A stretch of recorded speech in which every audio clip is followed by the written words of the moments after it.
السلام علیکم ورحمۃ اللہ وبرکاتہ۔ الحمد للہ رب العالمین، الحمد للہ نحمده ونستعینه ونستغفره ونعوذ باللہ من شرور انفسنا ومن سیئات اعمالنا، اشہد ان لا الہ الا اللہ وحدہ لا شریک لہ واشہد ان محمدا عبدہ ورسولہ صلی اللہ علیہ وعلى آلہ وصحبہ وسلم۔ اللہم صل علی محمد وعلى آل محمد كما صلیت علی ابراہیم وعلى آل ابراہیم انک حمید مجید۔ اللہم بارک علی محمد وعلى آل محمد كما بارکت علی ابراہیم وعلى آل ابراہیم انک حمید مجید۔ رب اشرح لي صدري ويسر لي أمري واحلل عقدة من لساني يفقه قولي۔ اللهم آت نفسي تقواها وزكها فأنت خير من زكاها أنت وليها ومولاها۔ اللهم طهر قلبي من النفاق وعملي من الرياء ولساني من الكذب وعيني من الخيانة، فإنك تعلم خائنة الأعين وما تخفي الصدور۔ أما بعد، فإن خير الحديث كتاب الله وخير الهدي هدي محمد صلى الله عليه وسلم، وشر الأمور محدثاتها وكل محدثة بدعة وكل بدعة ضلالة وكل ضلالة في النار۔ اعوذ باللہ السمیع العلیم من الشیطان الرجیم، من ہمزہ ونفخہ ونفثہ، بسم اللہ الرحمن الرحیم۔ وآت ذا القربى حقہ والمسکین وابن السبیل ولا تبذر تبذیرا ان المبذرین كانوا اخوان الشیاطین وكان الشیطان لربہ کفورا۔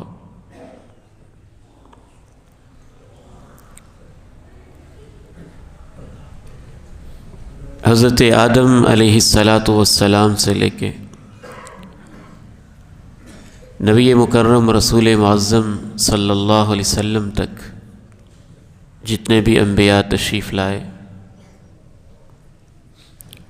نکاح کرنا انبیاء کی سنت ہے،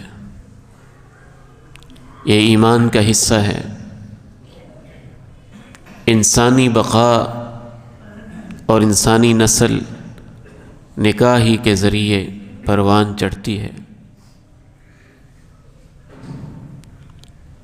لیکن جیسا کہ میں نے گزشتہ سے پیوستہ خطبہ جمعۃ المبارک میں عرض کیا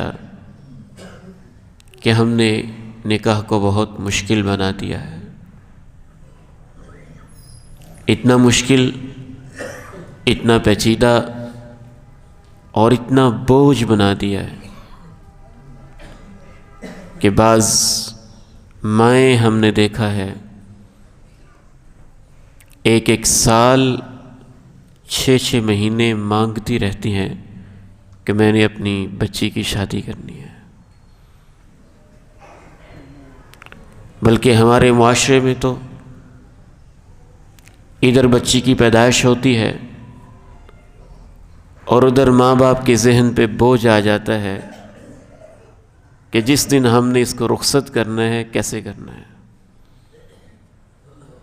10 20 سال وہ بیچارے ایک چیز جمع ہی کرتے رہتے ہیں، اکٹھے ہی کرتے رہتے ہیں۔ ہم نے اس نکاح کو اتنا مشکل بنا دیا ہے، ایسا پیچیدہ بنا دیا ہے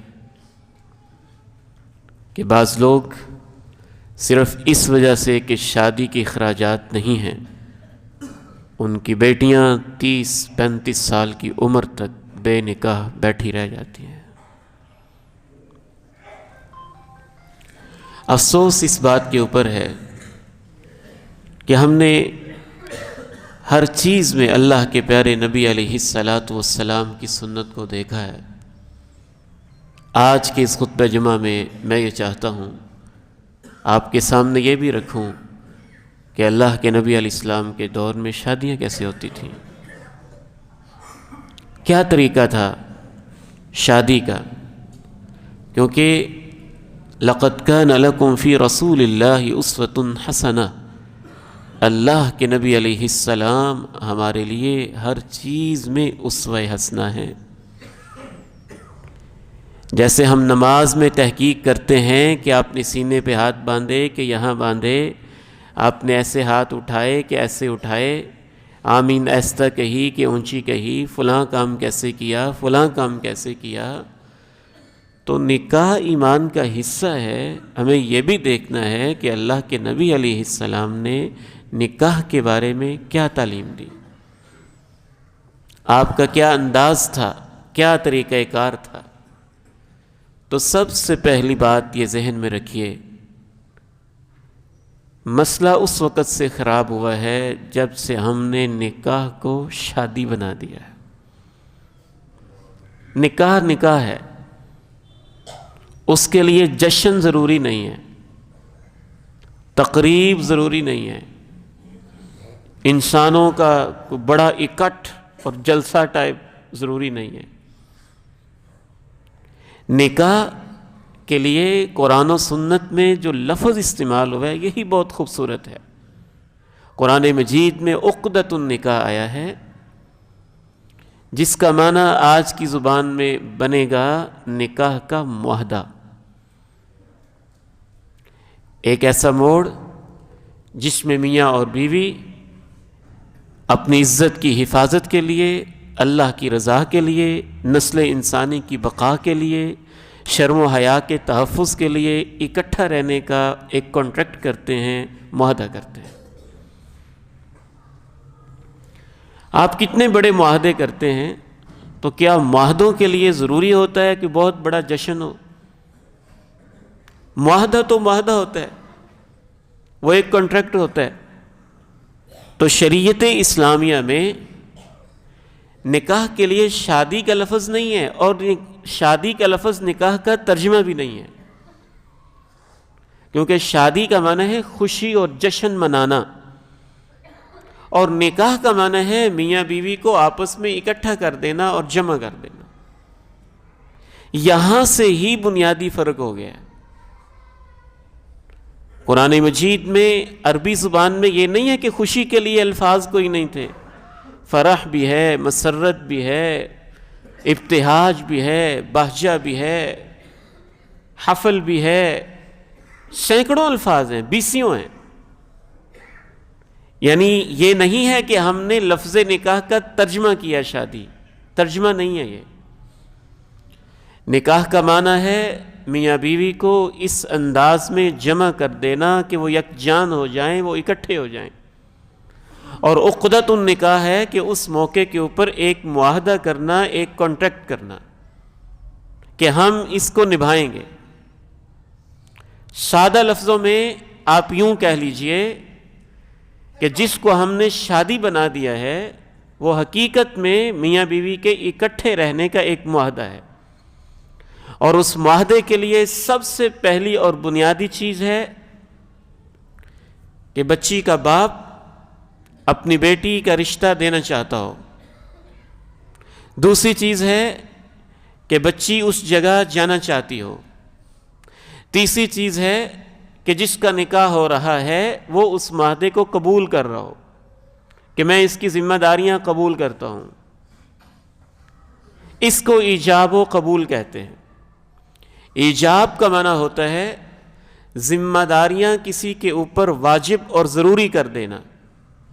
باپ اپنے ہونے والے داماد سے یہ کہتا ہے کہ یہ بچی، اس کو میں نے جوان کیا، پالا، میں نے اس کا خیال رکھا، آج کے بعد میں تیرے نکاح میں دے رہا ہوں، اور جو ذمہ داریاں اس کی پرورش کی، کفالت کی، نان و نفقہ کی میں اٹھاتا رہا ہوں، آج کے بعد وہ تیرے اوپر واجب اور ضروری ہوگی۔ اس کو ایجاب کہتے ہیں۔ ہمارے ہاں جو عالم دین ہے، نکاح خواں ہے، وہ اصل میں باپ کی نمائندگی کرتے ہوئے ایک شرم و حیا کے تقاضے کے پیش نظر اس کی طرف سے کہہ رہا ہوتا ہے۔ وہ گویا کہ نکاح خواں باپ کا ایک وکیل یا اس کے نمائندے کے طور پہ یہی بات کہہ رہا ہوتا ہے، اور ہونے والا خاوند، داماد یا دلہا وہ کہتا ہے قبول ہے کہ مجھے یہ ذمہ داریاں قبول ہیں۔ دو یہ چیزیں ہو گئیں، ایجاب و قبول۔ تیسری چیز ہے حق مہر، وہ اپنے حالات کے مطابق ہے۔ اور چوتھی چیز ہے دو بندے گواہ ہوں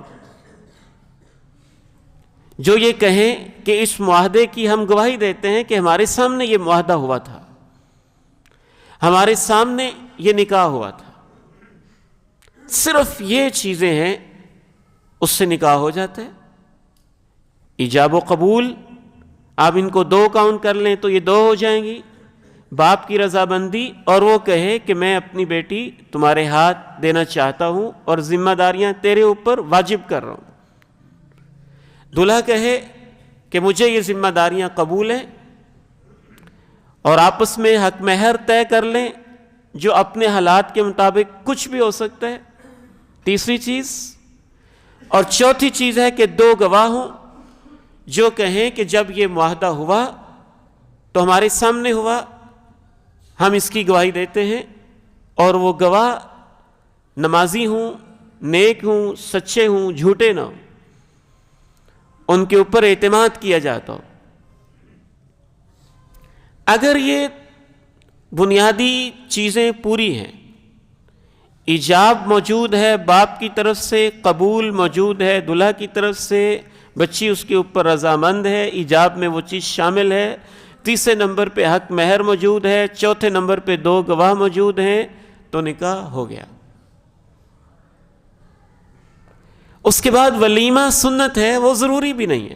سنت ہے کہ اس خوشی کے اندر وہ اپنے جاننے والوں کو دعوت دیں، کھانا کھلا دیں، اللہ کا شکر ادا کریں، اللہ کے بندوں کو اللہ کی رضا کے لیے کھانا کھلا دیں شکرانے کے طور پہ۔ دوبارہ گن لیجئے، نکاح کیا ہوتا ہے؟ ایک معاہدہ ہوتا ہے میاں بیوی کے درمیان۔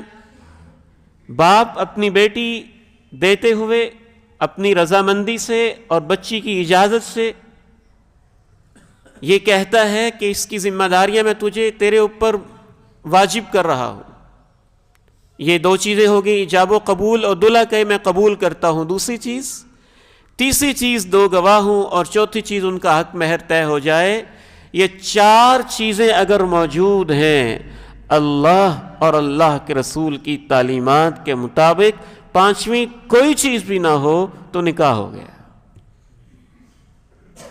یہ کتنا آسان کام ہے، کتنا خوبصورت کام ہے، کتنا عظیم کام ہے، کتنا سادہ کام ہے۔ اور پانچویں چیز سنت ہے اس کے لیے کہ خوشی کے طور پر، اللہ کے شکرانے کے طور پہ چند لوگوں کو کھانا کھلا دے۔ اس کے لیے کھانا بھی ضروری نہیں ہے۔ اب آئیے ایک ایک کر کے میں آپ کے سامنے اللہ کے نبی علیہ السلام کے عہد مبارک میں کیسے کیسے نکاح ہوئے، تو آپ کے سامنے یہی نقشہ آئے گا۔ صحیح بخاری اٹھائیے، حضرت سہل رضی اللہ تعالی عنہ بیان کرتے ہیں، اللہ کے نبی علیہ السلام کی محفل ہے، ایک بیٹی، شاید اس کا باپ سر پہ موجود نہیں یا کیا مسئلہ ہے، کوئی وجہ ہے، وہ اپنے اختیار اللہ کے نبی علیہ السلام کو دے دیتی ہے۔ اللہ کے نبی علیہ السلام، آپ خود مجھ سے نکاح کرنا چاہیں تو میں حاضر۔ اور اللہ نے اپنے پیارے نبی کو یہ رخصت دی تھی کہ امت کی کوئی بھی عورت اپنے آپ کو پیش کر سکتی تھی، آپ نے خاموشی اختیار کی۔ صحیح بخاری کی حدیث کہتی ہے، اللہ کے پیارے نبی کی محفل موجود ہے، ایک صحابی کہتا ہے اللہ کے پیارے نبی علیہ السلام، اس کا رشتہ آپ پسند نہیں کرتے تو اجازت ہو تو میرے ساتھ اس کی شادی کر دیں، میرے ساتھ اس کا نکاح کر دیں۔ آپ علیہ السلام فرماتے ہیں میں تیرے ساتھ نکاح تو کر دوں، تیرے پاس اس کو دینے کے لیے حق مہر کیا ہے، کچھ ہے؟ وہ صحابی کہتا ہے اے اللہ کے پیارے نبی علیہ السلام ما عندی من شیء، میرے پاس تو کچھ بھی نہیں ہے، میرے پاس تو کچھ بھی نہیں ہے۔ آپ فرماتے ہیں لوہے کی انگوٹھی بھی نہیں ہے، وہی ڈھونڈ لو، گھر میں وہ موجود ہے تو وہی لے آؤ۔ وہ کہتے ہیں اللہ کے پیارے نبی علیہ الصلاۃ والسلام میرے پاس لوہے کی انگوٹھی بھی دینے کے لیے نہیں ہے۔ آپ فرماتے ہیں، وہ صحابی عرض کرتا ہے اللہ کے پیارے نبی علیہ السلام یہ چادر ہے، پہنی ہوئی ہے، جسم کو ڈھانپا ہوا ہے، لازمی کچھ دینا ہے تو میں اس کو آدھا کر دیتا ہوں، آدھی میں رکھ لوں گا، آدھی اپنی بیوی کو دے دوں گا۔ آپ سوچتے ہیں کہ اگر یہ آدھی کر دے گا نہ اس کے کام کی نہ اس کے کام کی۔ آپ فرماتے ہیں نہیں، چادر تم ایسے آدھی نہ کرو، اس کو خراب نہ کرو، تم یہ بتاؤ کہ تمہیں قرآن مجید کی کچھ صورتیں یاد ہیں؟ جی ہاں، قرآن کی صورتیں یاد ہیں۔ آپ علیہ الصلاۃ والسلام فرماتے ہیں اذهب فقد زوجتکھا، جو صورتیں تجھے یاد ہیں وہ اس کو سکھا دینا، یہی تیرا حق مہر ہے، اور چلے جاؤ، تمہارا نکاح ہو گیا ہے۔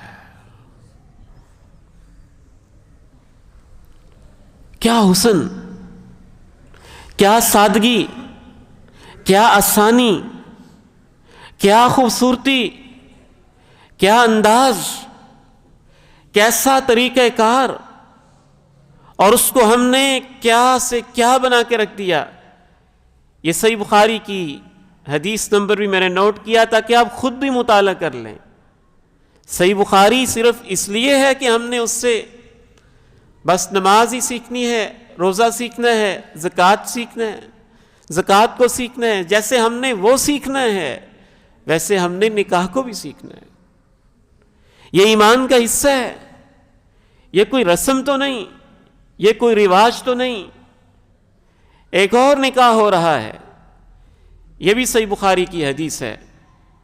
یہ نکاح کرنے والے عبد الرحمن ابن عوف ہیں رضی اللہ تعالی عنہ وارضا۔ عبد الرحمن ابن عوف عشرہ مبشرہ میں سے ہیں، مکہ سے ہجرت کر کے آئے ہیں۔ جو ہم نے جس نکاح کو شادی کا جشن بنا دیا ہے، اگر صحابہ ایسے کرتے تو سارے کنوارے ہی رہ جاتے، اور صحابیات کے ماں باپ اگر ایسے ہی سوچتے تو وہ گھر میں بیٹھی ہی رہ جاتی۔ مکہ سے ہجرت کر کے قافلہ آیا ہے، تاجر تھے، کاروباری تھے، بزنس مین تھے، لیکن دین کی خاطر ہجرت کی ہے، کچھ پاس بچا ہی نہیں، سب کچھ چھوڑ چھاڑ کے آ گئے، سب کچھ چھوڑ چھاڑ کے آ گئے۔ اللہ کے نبی علیہ السلام نے ایک ایک صحابی جو مکہ سے آیا تھا، مدینے کے ایک زمیندار کے ساتھ اس کی اسلامی اخوت اور بھائی چارہ قائم کر دیا کہ تم اس کے بھائی ہو، اس کے پاس رہو گے، اس کے گھر میں رہو گے، یہ تمہارے کھانے کا انتظام کرے گا۔ تو حضرت عبد الرحمن بن عوف اور حضرت سعد کا آپس میں یہ اسلامی رشتہ اخوت قائم ہو گیا۔ جناب سعد نے سب کچھ آدھا آدھا تقسیم کیا، حتیٰ کہ اور بھی بڑی پیشکش کی، حتیٰ کہ کہا کہ میں اپنی آدھی زمین، آدھی جائیداد بھی تجھے دے دیتا ہوں۔ کہا نہیں، مجھے نہیں چاہیے، دلونی علی سوق المدینہ، مجھے یہ بتاؤ مدینے کی مارکیٹ کہاں ہے، مدینے کا بازار کہاں ہے، میں مکہ کا تاجر ہوں، میں یہاں بھی تجارت کروں گا، کسی سے کچھ نہیں لوں گا، بس مجھے مارکیٹ کا راستہ بتا دو، کیا ہے، کیا طریقہ کار ہے، ساری تفصیل انہوں نے سمجھائی ہوگی۔ عبد الرحمن ابن عوف رضی اللہ تعالی عنہ مدینہ کے بازار میں کوئی چیز بیچتے ہیں، اور ان کو نفع کیا ہوتا ہے، کچھ گھی نفع میں ملتا ہے، کچھ پنیر نفع میں ملتا ہے، اور شادی کر لیتے ہیں۔ اور مدینے کے کلچر کے مطابق، وہاں کے ماحول کے مطابق، زعفران سب سے قیمتی خوشبو تھی، وہ خوشبو لگاتے تھے، کپڑے کے اوپر بھی زرد رنگ نظر آتا تھا، یہ شادی کی ایک علامت ہوتی تھی۔ امام کائنات کی خدمت میں حاضر ہو جاتے ہیں، آپ ان کے رنگ پہ وہ خوشبو کپڑوں پہ دیکھتے ہیں اور زرد رنگ دیکھتے ہیں، کہتے ہیں عبد الرحمن لگتا ہے شادی ہو گئی ہے۔ عبد الرحمن ابن عوف کہتے ہیں ہاں شادی ہو گئی ہے۔ کہا عبد الرحمن حق مہر کیا دیا ہے؟ کہا جو کھجور کی گٹھلی ہوتی ہے اس کے برابر سونے کا وزن، یعنی محسوس یہ ہوتا ہے کہ ایک طرف کھجور، جتنا کھجور کی گٹھلی کا وزن ہے اس کے برابر سونا تول کے اللہ نے ان کو اتنی برکت ابھی دے دی ہے تجارت سے کہ شادی بھی ہو گئی، نکاح بھی ہو گیا، رخصتی بھی ہو گئی، سب کچھ ہو گیا۔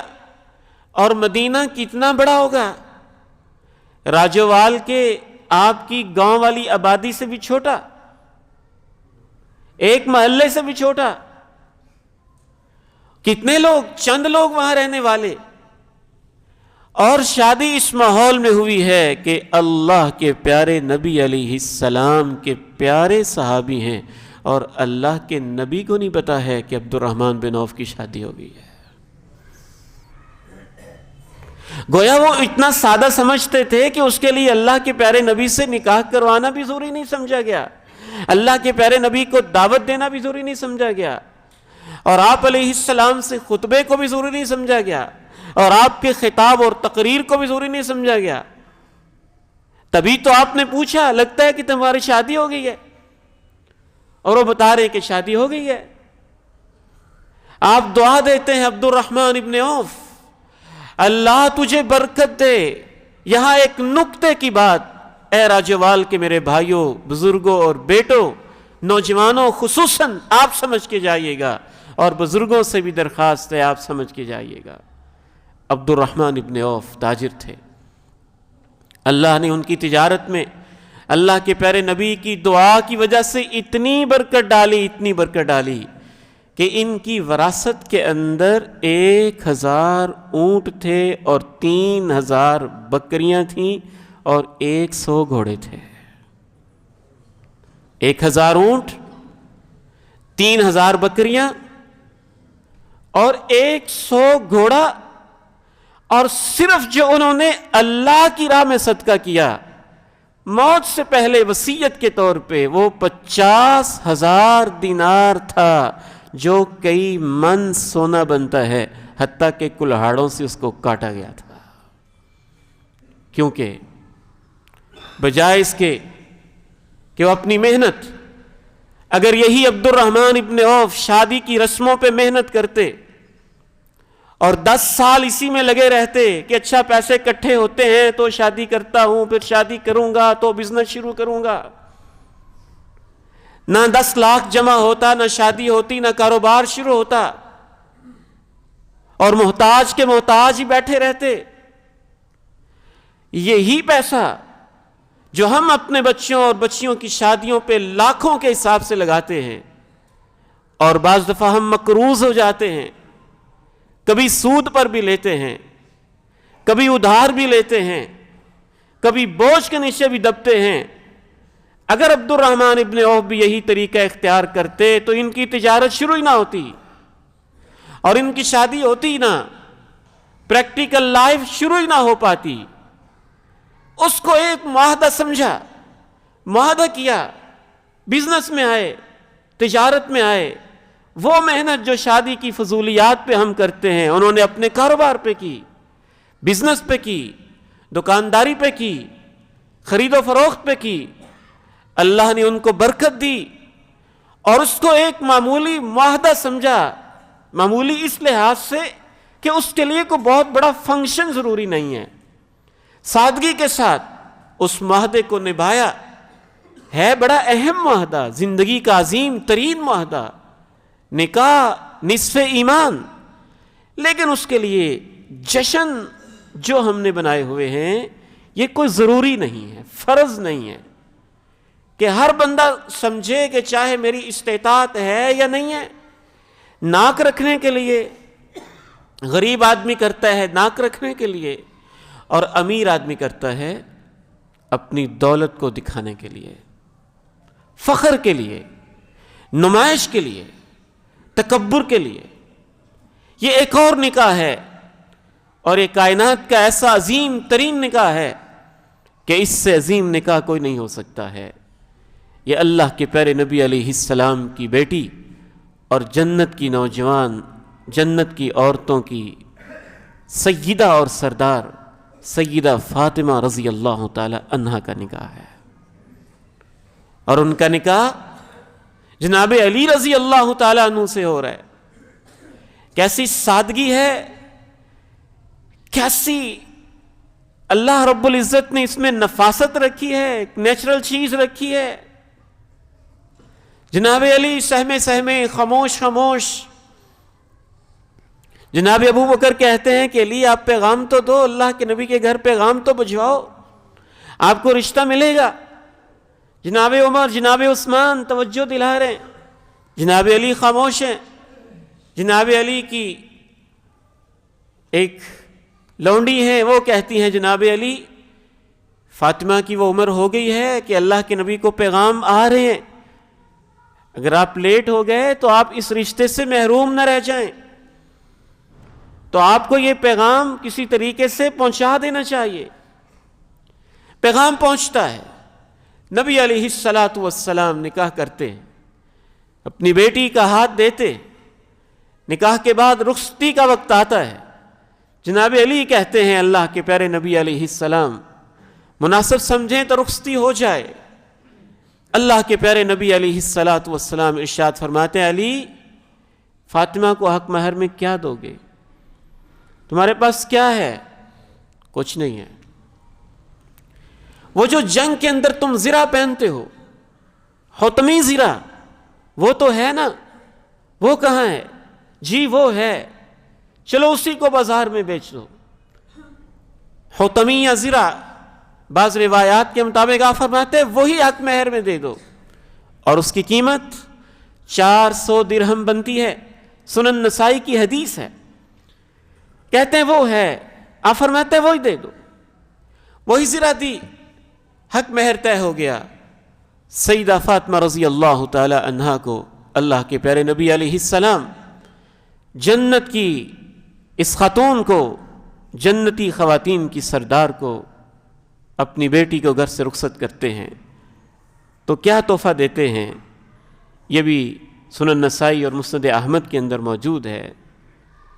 بعث معها بخمیلۃ ووسادۃ من ادم حشوها لیف ورحیین وسقاء وجرتین. 5 چیزیں اپنی بیٹی کو رخصت کرتے ہوئے تحفے کے طور پہ دے رہے ہیں. ایک تکیہ ہے چمڑے کا بنا ہوا، اور اندر کھجور کے پتے بھرے ہوئے. 2 چکیاں ہیں آٹا، گندم، جو وغیرہ پیسنے کے لیے، اور ایک مشکیزہ ہے پانی سنبھالنے کے لیے، اور 2 گھڑے ہیں پانی باہر سے بھر کے لانے کے لیے. آپ علیہ السلام یہ چیزیں دے کے اپنی بیٹی کو رخصت کرتے ہیں، گھر سے روانہ کرتے ہیں، تحفے کے طور پہ دیتے ہیں.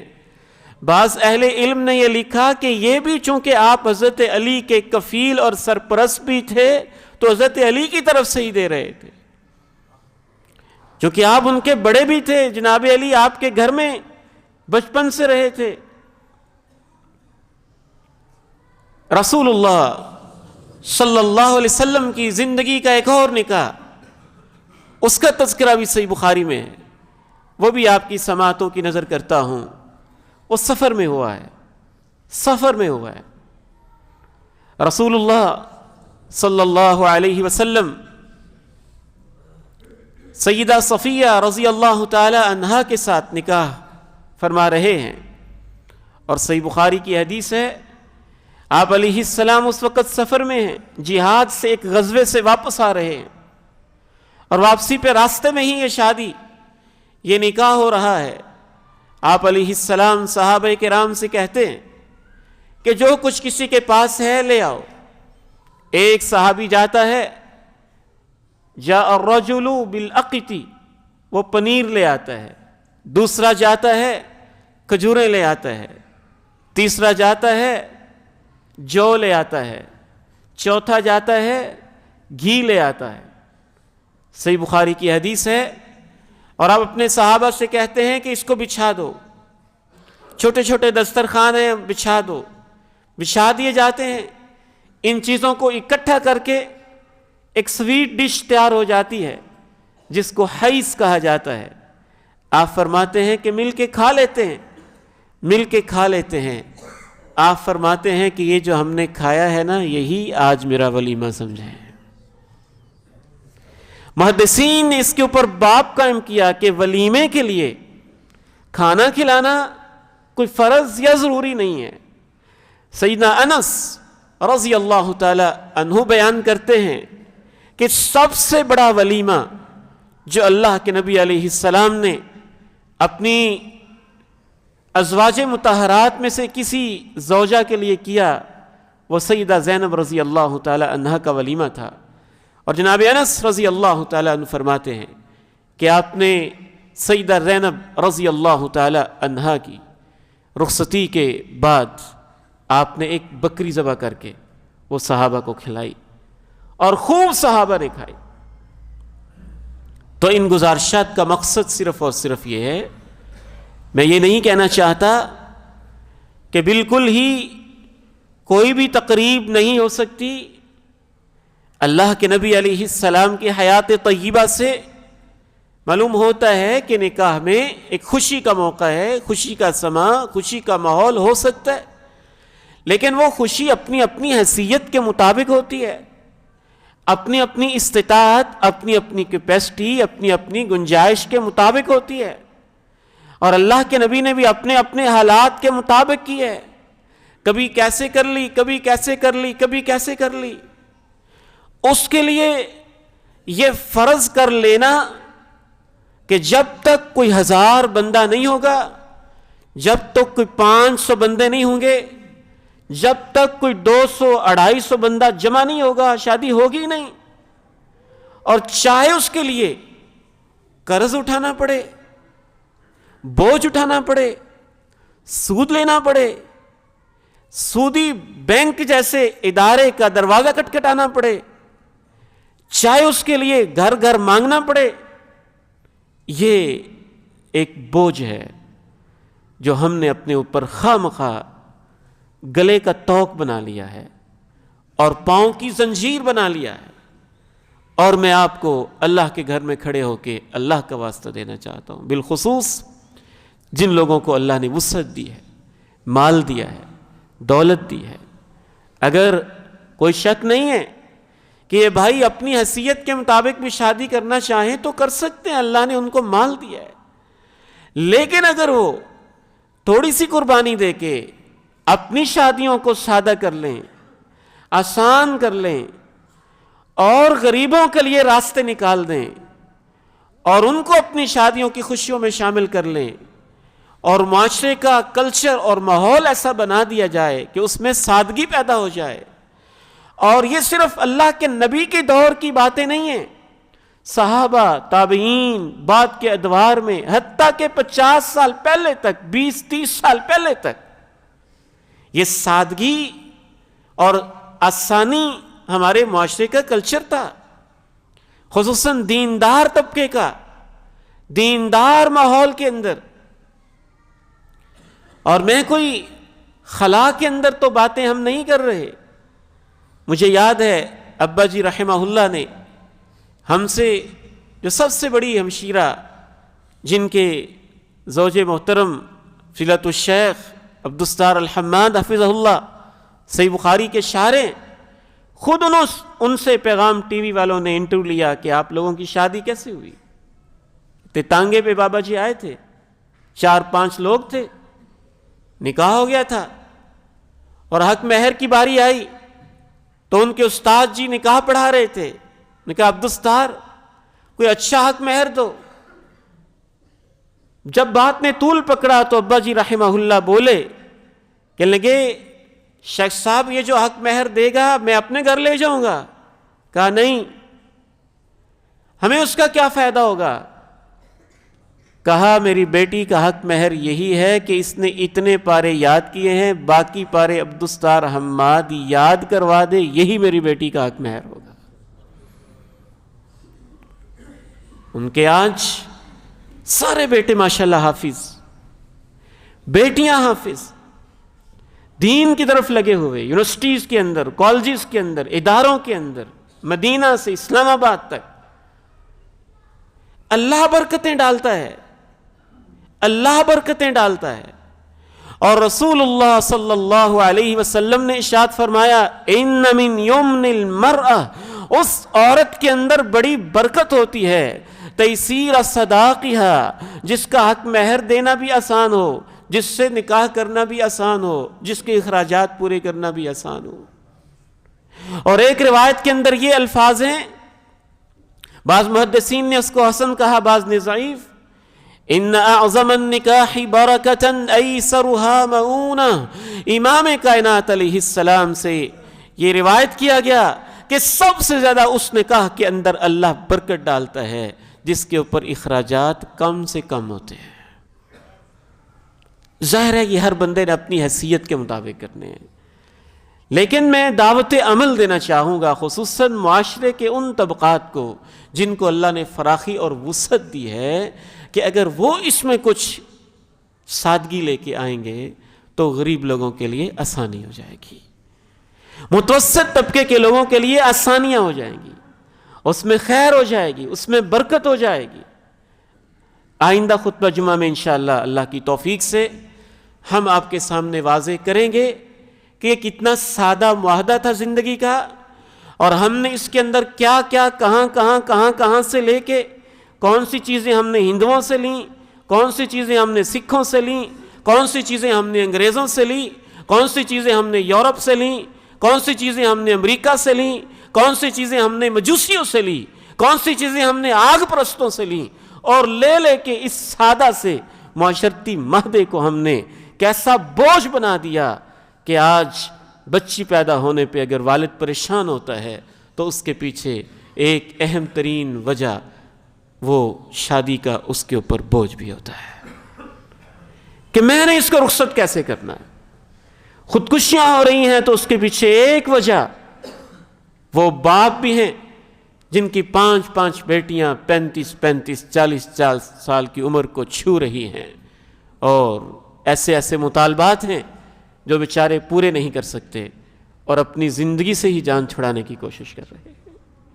قرضوں کے نیچے لوگ دبے ہوئے ہیں، اور معاشی طور پہ کیسی رسمیں ہم نے ایجاد کر کے کیسے اس کو ہم نے ناجائز بوجھ بنایا، اس کے حوالے سے چند ایک باتیں آئندہ خطبہ جمعہ میں آپ کے سامنے رکھی جائیں گی۔